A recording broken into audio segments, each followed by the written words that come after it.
চলমান রয়েছি ননপ্রিয় সচল স্বীকৃতিপ্রাপ্ত প্রতিষ্ঠানে এমপিওভুক্তির জন্য দাবিতে রয়েছি আমরা। এবং যদি হিসাব করে বলি তাহলে আজকে হলো ৪৫ দিন আমরা এখানে আছি। ২৪ দিন আগে করেছি ১৭ দিন, পরে ৩ দিন, এখন হলো চলছে ২৪-২৫ দিন, তার মানে ৪৫ আন্দোলনে রয়েছি। আমাদের একটাই দাবি, একটাই চাওয়া, সেটা হলো নন শব্দকে বাদ দিয়ে এমপিওভুক্তকরণ। কিন্তু আমরা আন্দোলন করে যাচ্ছি, বাট সরকারের পক্ষ থেকে বা যারা নীতি নির্ধারক রয়েছে তাদের পক্ষ থেকে আমরা কোনো আশার বাণী শুনিনি। আর আশার বাণী রেখে যা দিয়েছে সেটা তার তাল বাহানা করেছে। তো এখন আমরা চাচ্ছি যে আমাদের একটাই বিশ্বাস, আমাদের এমপিওভুক্তকরণ এবং তার একটা লিখিত প্রজ্ঞাপন দেওয়ার জন্য।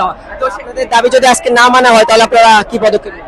আমরা আমাদের অবস্থান কর্মসূচি চলবে এবং এর চেয়ে মানে গুরু থেকে গুরুতর আমরা কর্মসূচিতে যাব, যে সেখানে আপনি জানেন আমাদের প্রতিবদ্ধ বিষয় আছে এবারকার ডু অর ডাই, অর্থাৎ মরবো না হলে পরে নিব পাবো, এই মানসিকতায়, এই দাবি নিয়ে, এই প্রতিবদ্ধ বিষয় নিয়ে আমাদের আন্দোলন চলছে এবং চলবে না পর্যন্ত।